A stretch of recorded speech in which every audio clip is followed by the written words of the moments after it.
Indonesia kini tengah mengalami krisis kekerasan seksual di lembaga pendidikan.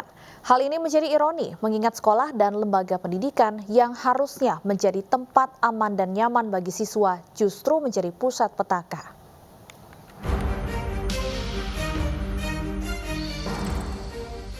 Publik dikejutkan dengan peristiwa pemerkosaan oleh guru pesantren di Bandung, Jawa Barat. Tak main-main, jumlah korban mencapai puluhan orang, di mana 11 diantaranya masih terikat pertalian saudara dan tetangga. Tak hanya memperkosa santriwatinya, oknum guru ini juga memanfaatkan korban dan anak hubungan mereka untuk kepentingan ekonomi. Tak hanya di Bandung, kisah kelam kekerasan seksual juga datang dari Cilacap, Jawa Tengah. Tidak hanya 15 siswi sekolah dasar menjadi korban perkosaan oleh oknum guru agama. Pelaku mengiming-imingi korban dengan nilai agama yang bagus bila mengikuti kemauan bejatnya. Hal ini menjadi ironi karena peristiwa perkosaan justru terjadi di lingkup sekolah dan lembaga pendidikan. Data Komnas Perempuan mencatat selama 5 tahun terakhir terdapat 51 kasus kekerasan seksual di lembaga pendidikan. Di antara seluruh lembaga pendidikan, lingkungan kampus menjadi tempat paling banyak terjadinya kekerasan seksual. Disusul lembaga pendidikan Islam dan sekolah formal SMA dan SMP.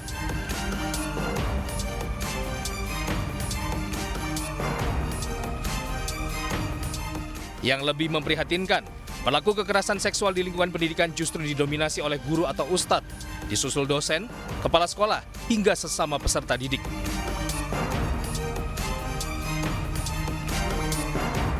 Sementara dalam 6 bulan terakhir tercatat puluhan siswa dan santri menjadi korban kasus kekerasan seksual di sejumlah daerah di Indonesia. Banyaknya korban ditengarai akibat rasa malu dan takut untuk berbicara serta mengungkap nestapa yang menimpa mereka.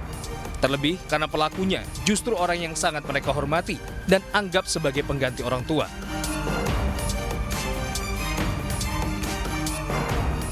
Dibutuhkan keseriusan untuk mengatasi kasus kekerasan seksual di lembaga pendidikan. Tidak hanya butuh payung hukum tegas bagi pelaku, tetapi juga langkah pencegahan agar peristiwa nestapa ini tidak terjadi dan merenggut masa depan generasi bangsa. Semua pihak mutlak bertanggung jawab karena yang menjadi korban adalah anak bangsa. Tim Liputan iNews melaporkan. Darurat kekerasan pada anak akan kami bahas lebih dalam. Sudah bergabung bersama kami Ibu Rita Pranawati, Wakil Ketua KPAI. Selamat siang Ibu Rita.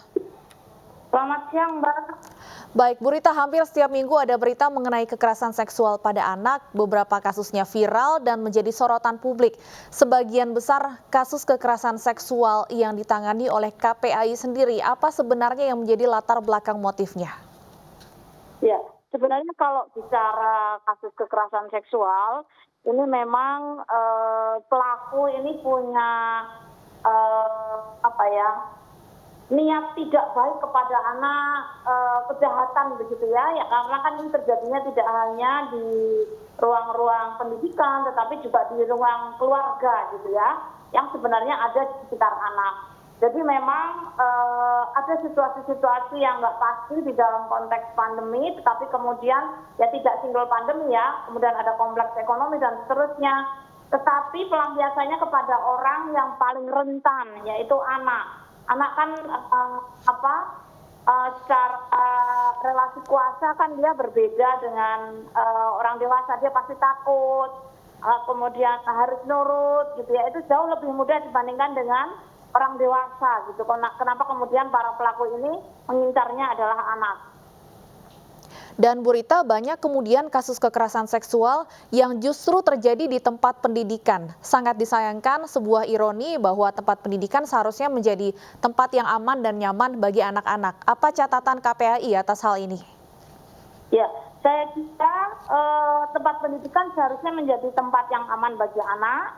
Oleh karena itu, untuk menghindari hal-hal yang tidak baik, sebenarnya kita penting untuk mendorong adanya kebijakan keselamatan anak. Kebijakan keselamatan anak itu berarti dari proses rekrutmen kepada SDM yang akan bekerja dengan anak, itu memang punya rekam jejak yang baik, tidak berpotensi melakukan kekerasan fisik, psikis maupun seksual.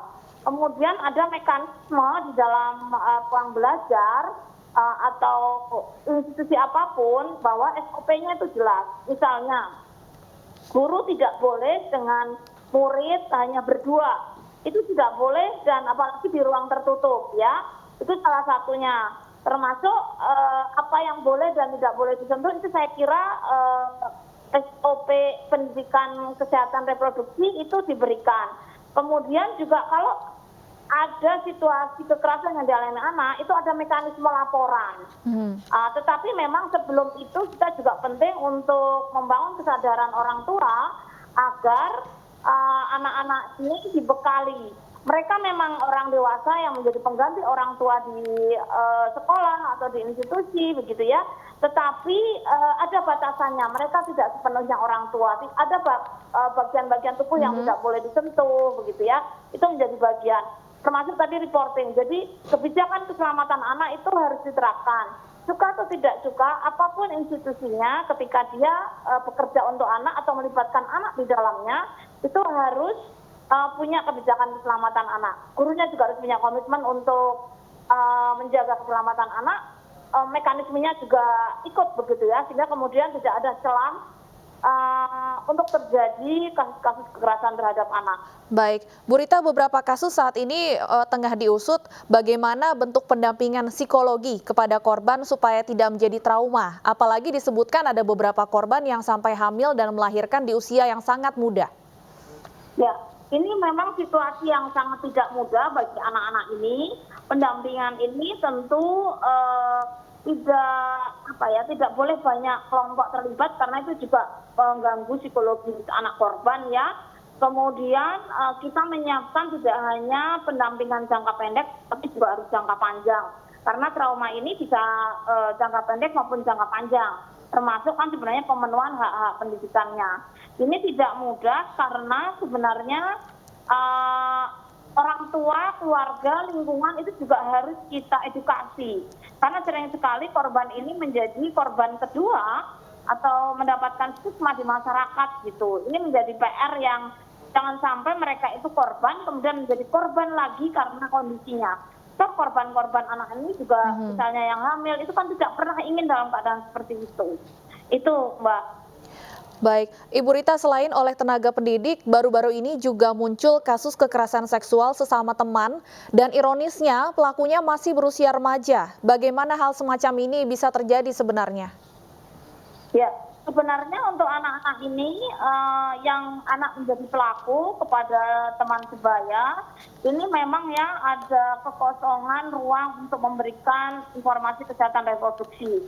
Sebenarnya peran orang tua itu sangat besar. Tetapi faktanya memang orang tua yang mendapatkan informasi tentang pengasuhan itu baru sekitar 33% catatan KPAI di survei terakhir ya. Dan itu lebih banyak ke ibu. Padahal sebenarnya ketika anak memasuki usia remaja, sudah akhir balik, maka harus ada edukasi terkait kesehatan reproduksi bahwa organ reproduksinya sudah berfungsi begitu, sehingga kemudian dia harus menjaga dan seterusnya. Ini menjadi PR termasuk bahwa anak-anak ini mungkin kehilangan konteks pengasuhan yang baik, sehingga kemudian mencari model-model yang kurang pas ataupun mendapatkan informasi di dunia maya, pornografi dan seterusnya yang sering berseliweran gitu ya. Itu juga menjadi bagian mempengaruhi ya anak menjadi pelaku. Meskipun dia pelaku, sesungguhnya dia juga adalah korban dari situasi pengasuhan yang tidak tepat, lingkungan yang tidak tepat begitu. Baik, edukasi dari orang tua memegang salah satu peranan penting tentunya. Terima kasih Ibu Rita Pranawati, Wakil Ketua KPAI sudah berdiskusi bersama kami di Indonesia.